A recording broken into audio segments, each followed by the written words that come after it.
Hi,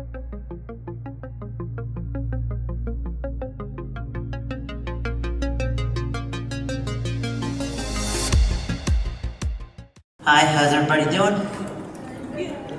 Welcome to Wizard World Philadelphia. A little background on me. Figured I'd let you know some of my writing that I've done.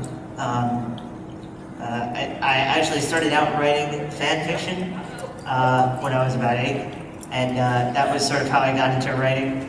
I was really interested in games like Legend of Zelda and Super Smash Brothers, all those games that just sort of created a universe that made sense in where they were, and that inspired me to write comics. The character I created was the fascinating Flyboy, who was based in Philadelphia and is sort of a mishmash of Spider-Man and Batman, my two favorite characters. And so at the time of creating him, I was also going to the Philadelphia High School for the Creative and Performing Arts, also known as CAPA, and it was there that I got a really good foundation in a lot of fundamental writing skills. At the same time, other kids are going to algebra and world history classes. I was going to fiction and screenwriting and playwriting classes, and so that was a really good opportunity for me to learn from experienced people how to create characters and how to make compelling stories. And so from then, I started trying to learn different, desktop publishing skills. I was really into comic books, and I tried to do Flyboy all on my own, trying to do pencils and inks and colors and lettering all on my own. And me and my friend Matt over there started a company, Pow Comics, and he did a character of his own, Spade, and he tried to do his own comics. And since then, we've sort of evolved, and we try to do shorter comic stories in our magazine that we do together called Gauntlet Magazine. If you want to learn more about that, we have a booth over in Artist Alley. It's the Graphically Christian booth, and so that's a sort of a blend. Our magazine is of comics and short stories and all different types of things. It was during the time that we formed that idea that I was attending LaSalle University for design and English creative writing, and so I got a little bit more skilled at doing the comics and learning, the visuals that went into that. But also in my English classes, I was learning more about screenwriting and fiction and what is literary fiction, what is genre fiction, what are the differences between those two things. Before, I just thought it was all the same thing. But in writing and starting my novel, I learned quickly that there are things that a novel needs that don't necessarily apply in writing comic books. And so that's mainly what this panel is going to be about. My novel is sort of based on that struggle a little bit of learning how to create something and have somebody appreciate that. My character Dennis Kane in my novel Cain and Abel is somewhat like me in that he has a lot of ambition, and I wanted to sort of explore with this novel what somebody's ambition can do to them when they don't understand that they have limitations. My character, like me, has a muscle disease and he wants to cure it, and it sort of all starts after he has his surgery that cures his scoliosis.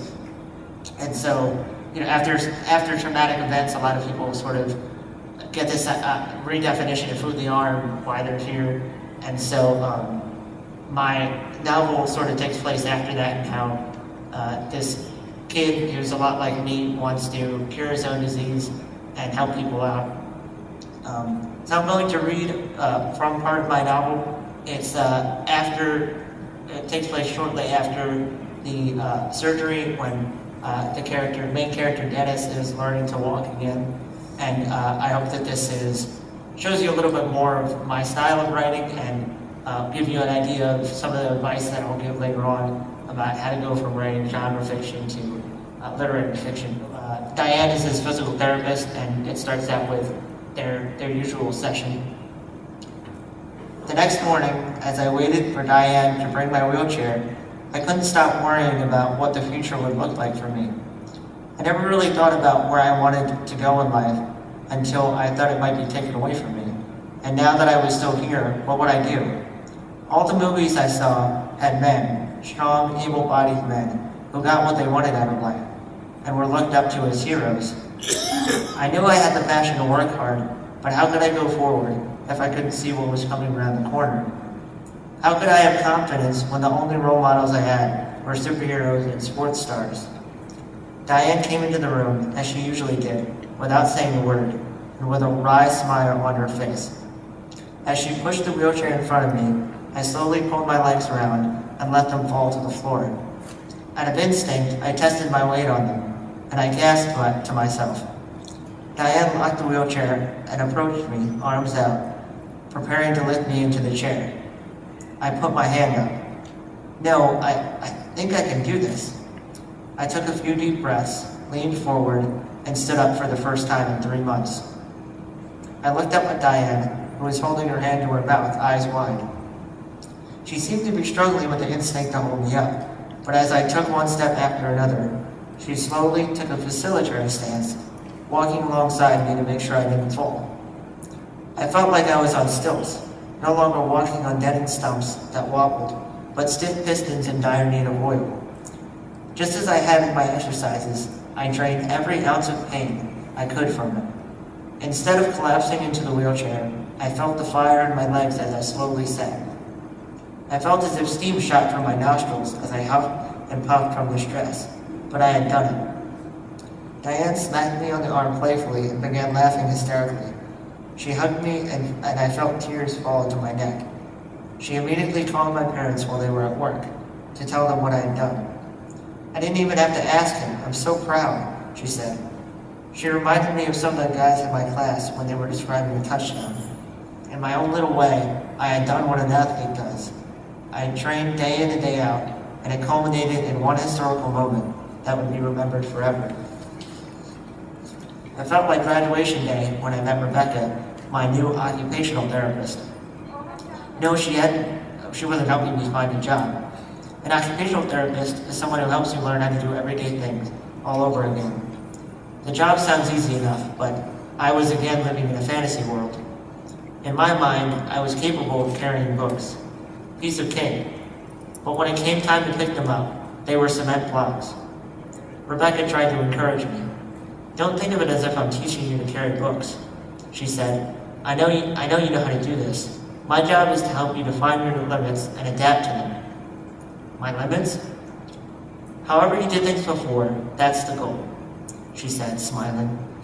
She wore glasses like I did and was fit, but not the same way Diane was. Come to think of it, she just didn't dress to show it. She was always in scrubs, while Diane proudly showed her physique in yoga pants and tank tops. Her attitude in my therapy was passive. She suggested things, unlike Diane who demanded them. I felt like I had gone from high school to kindergarten. The exercises didn't help. One day, as I slowly made my way into the therapy room, I saw Rebecca smiling goofily, standing in the center of the room with a duffel bag. Even though I'd gotten used to exercising in front of other people, I still felt awkward being in the middle of the room. Even more awkward was my therapist, who still hadn't said anything. I wasn't used to initiating the sessions, let alone most social interactions. After a second, I said, "So, play ball." As soon as I spoke, it was like turning on a light. Rebecca tore the zipper of the duffel bag down and unleashed 3 dozen tennis balls. Everyone in the room stopped what they were doing, aside from perhaps some veteran therapists familiar with this technique, or perhaps how crazy Rebecca was. She was looking at me as if I was not only supposed to understand, but somehow see humor in it. Her toothy grin remained and begged me again to surrender. "What?" I said, trying to show my frustration through every base muscle I could muster. Her teeth disappeared and wrinkles creased into place. "I thought it would be fun if you picked up some of these tennis balls. I was going to time you, but we don't have to. All that built up, and I thought maybe there was money in one of those lime green suckers. But I was so relieved to finally learn what the point of this commotion was, I neglected to answer Rebecca and immediately set about picking up the tennis balls. In any normal circumstance, this is a chore. For some who only started walking a week before, this is torture. But something about her whole style of therapy annoyed me. This wasn't about having fun.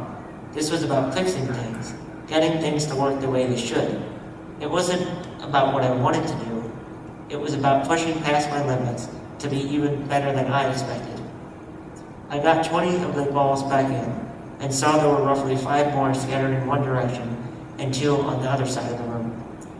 My body was heaving and I could feel my legs tightening, but I had to do it. Rebecca was watching me intently, and as soon as I began moving again, she put her hand on my shoulder and said, "You can rest if..." I pulled my shoulder away and shuffled to the ball farthest from me. I bent over and scraped it with my fingers. I gave something like a growl as I shot my hand out again for it and lifted it steadily upward. I got a little lightheaded, but shook myself back into focus. I envisioned myself as a basketball player going to the hoop. I made my way down the court, hearing the fans cheer my name. I got closer, and bent to pull the ball on the hoop. I lost my balance and collapsed to the floor. A dull pain pulsated from my shoulder to my back, undulating back and forth. Then a dozen voices and hands grasped for me. The only one I heard, the only one I saw, was Rebecca. I slapped it away, coughing, regaining my breath enough to wheeze, "Get off me!" I felt the hands release me, and vaguely recognized Rebecca's voice telling everyone it was okay. I lifted myself, rolled off my shoulder onto my hands and knees. My knees protested, but I smacked them against the linoleum floor to silence them. I crawled, looking for something to use as leverage to get to my feet. I grabbed onto a nearby bed and pushed upward. My legs mocked the effort by shaking in obnoxious laughter. I growled at them, but still they stayed in their seats and enjoyed the show. I looked at a physical therapist on the bed, looking at me in pity. His expression reflected Rebecca's plea. "David," I yelled at the man in front of me, "I can do it." Again and again and again I pushed, but all was no. In the end, Rebecca and the man in front of me approached me to pick me up, and I let it happen. I was powerless to stop them. That afternoon, I had my regularly scheduled physical therapy session with Diane. I had no idea whether someone would tell her about my fall or not. Generally, I didn't appreciate people making me feel guilty when I had gotten hurt. It wasn't their knee scraped up, or their bruised elbow. What did they care? But as soon as Diane came into the therapy room, I knew she'd been told what happened. This time, I did attempt to initiate the social interaction. "What's up?" It didn't work any better than usual. "Would you like to explain to me what happened today?" I figured there was no lying about it. "I fell." "So what?" "So I got you a gift." Diane planted a cane in front of me. The cane was metal, with a plastic grip and 4 legs with rubber soles on them. It had 7 or so notches down the side, with a rounded copper-colored button sticking out of the top notch. I looked at it, looked at Diane, back at the cane, and back at Diane again. "This is for me?" "You earned it, buddy." I coughed, and with a rasp I said, "I don't need it." Diane, who stood a good 2 feet above me when she was standing, dropped down to one knee and looked me in the eyes. "Yes, you do. You're not going to prove anything by floundering on the floor like a dead fish. This is for leverage." I spoke through bared teeth. "I'm not crippled." "Who said this isn't about what people think of you? It's about getting you out of here. It's about getting from point A to point B." I knocked over the cane. Diane stared at it for a second, as I'm sure the few people around us did. I looked away, wishing her, the cane, the whole room away. "Pick it up." I didn't budge. Diane swore. "Pick it up." The cane stayed where it was. Diane chuckled dryly. "I knew you couldn't do it." Immediately I shot up and charged at Diane. I lost my balance and reached out for the cane. Again I was suspended in midair, but this time There was no grand vision supporting me. It was just one more thing holding me up. I regained balance and chased Diane as she slowly backed away from me, the smile never leaving her thin lips. In a minute's time, I had made it across the room, and when Diane had no more room, she pointed to her right and yelled, "Look!"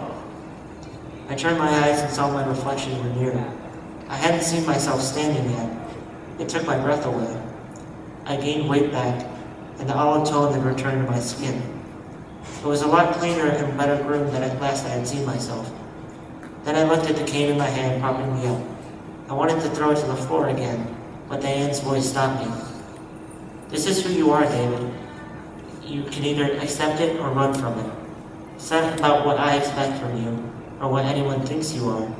Because when you look in the mirror at night, you'll still have to deal with what you see. Whether you like that person or not is all that matters in the end." I looked at the boy in the mirror, and I hated him. He was everything I never wanted to be. Weak, useless, selfish. I didn't like him at all. "Are you ready to work?" she asked. I looked away from the mirror, pointed at it, and said, "He's not, but I am." I think a big theme of the novel that applies to this is that a lot of people think if they're only into writing genre fiction or if they haven't had much experience that they can't write a novel. But I'm here to tell you that I did. I only wrote short stories before. I only wrote science fiction, fantasy stories. But when it came down to it, I sort of educated myself. I got some books on what literary fiction is about, what people want in a more serious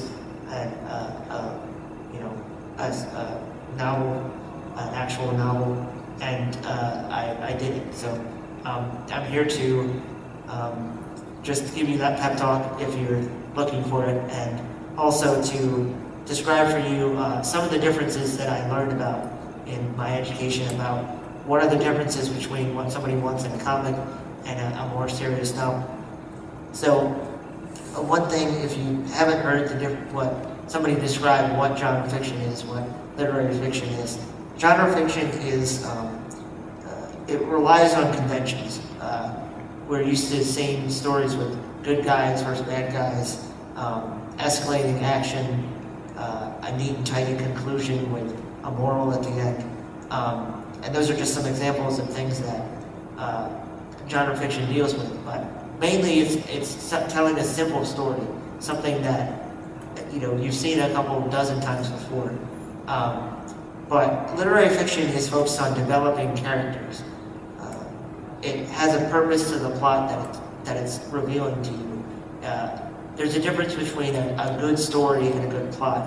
I'll get into that a little bit later, but the point is that literary fiction is out to explore what a character is, what revealing the complex emotions and themes that you're looking at. My fiction teacher sort of described it as the difference between fast food and a meal at a good restaurant.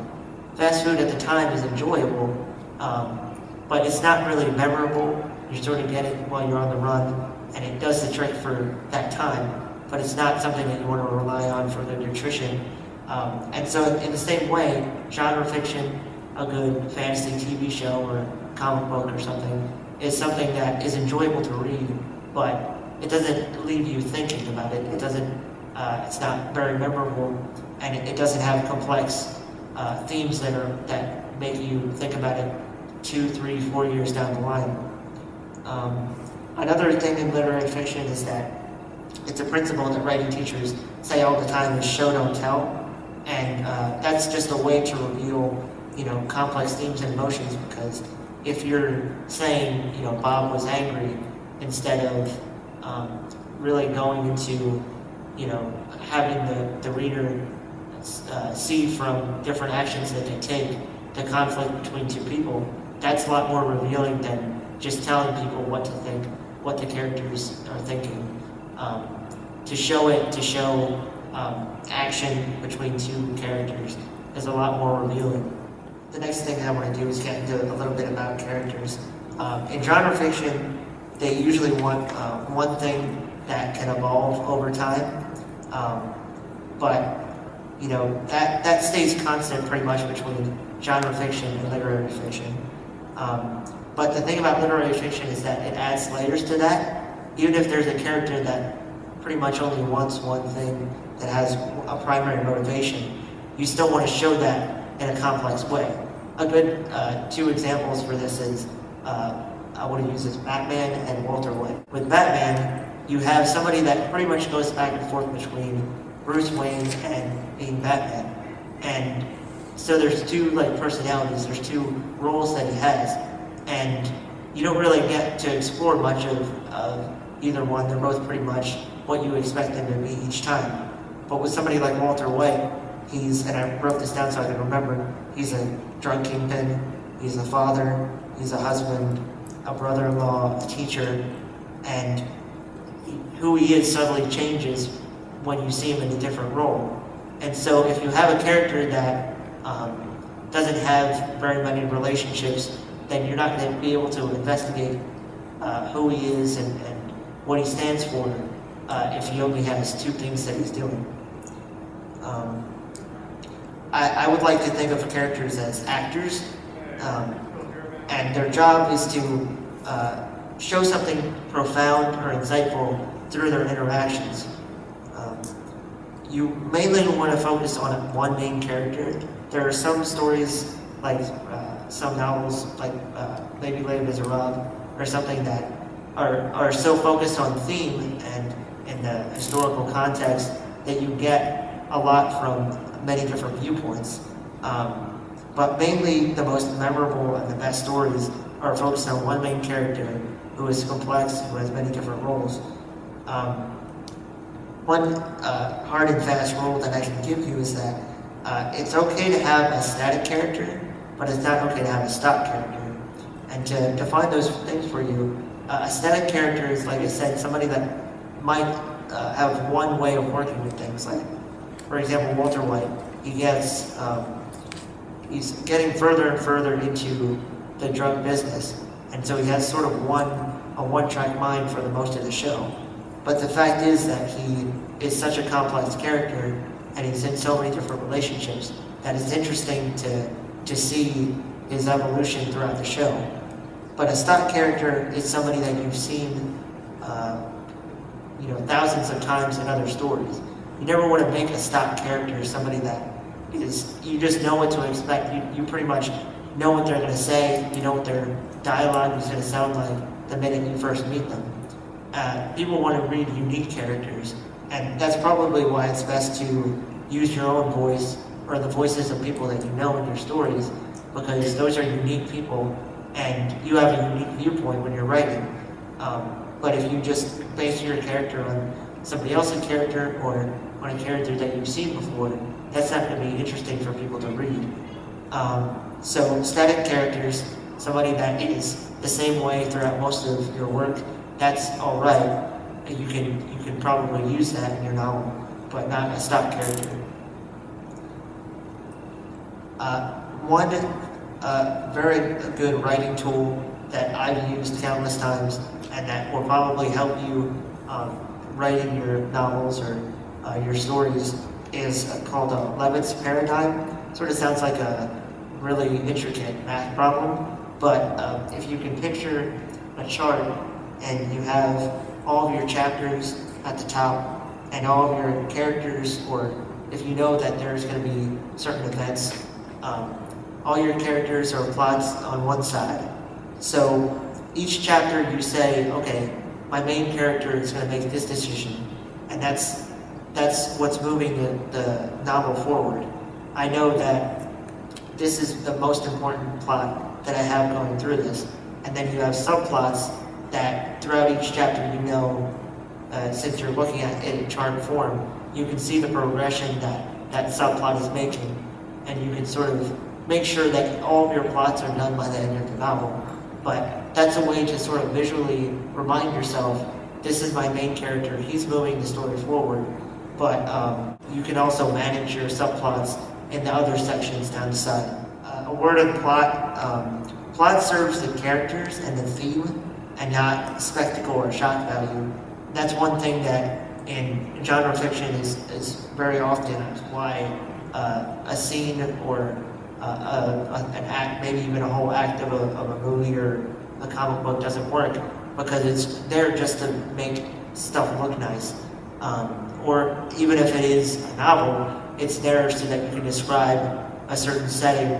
But moving your plot forward, it's supposed to serve your character. Your main character is moving the plot forward, and he has an arc. He's supposed to change by the end of the novel. And so just make sure that there are things that you're telling, that you're revealing a plot throughout your novel. And I think that's the difference between a story and a plot. A lot of people are interested in telling good stories that are entertaining, but the main point of a novel is to reveal the subtle meaning in different experiences. And if you're revealing through your plot something profound, then you'll understand, okay, this is the plot that I'm working with. I'm not just telling a story, I'm telling something that's interesting, I'm revealing something through my plot. And that's what you want to get done by the end of your novel. And that also goes back to writing what you know. If you know, if you've been through something that not many other people have been through, then you know the different points that you want to make, and you know the theme that you're working with. And if you're just sort of making it up as you go along, you're just trying to entertain with your story, and it's not really working that well. So it's all about your viewpoint, not entertainment value. And I'm sure all of you have great stories that you're working with. And if any of you have any questions, I'll take those now. Yes? If you were to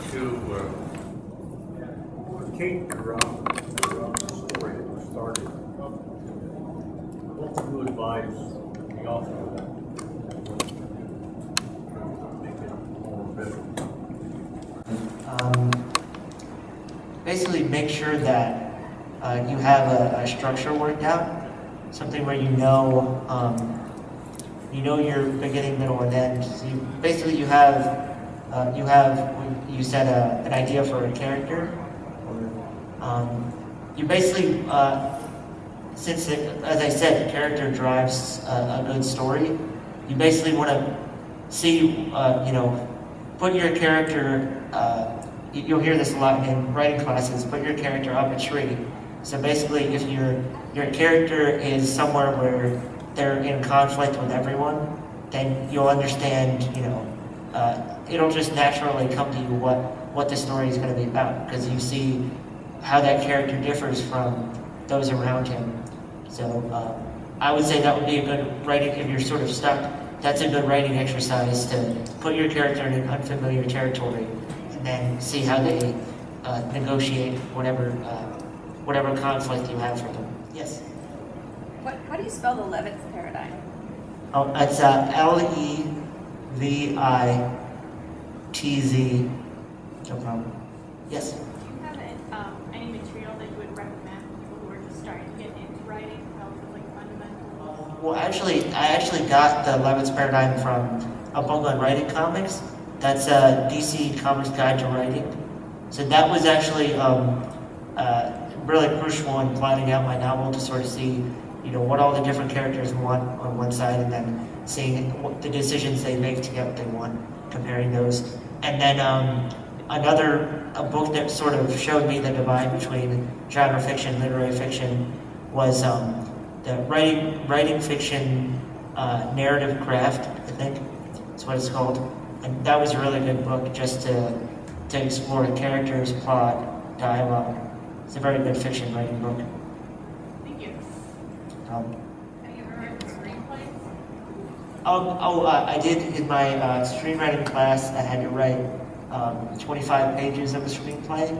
And one thing, just to let you know, something that I learned in doing that was just that it's very bare bones.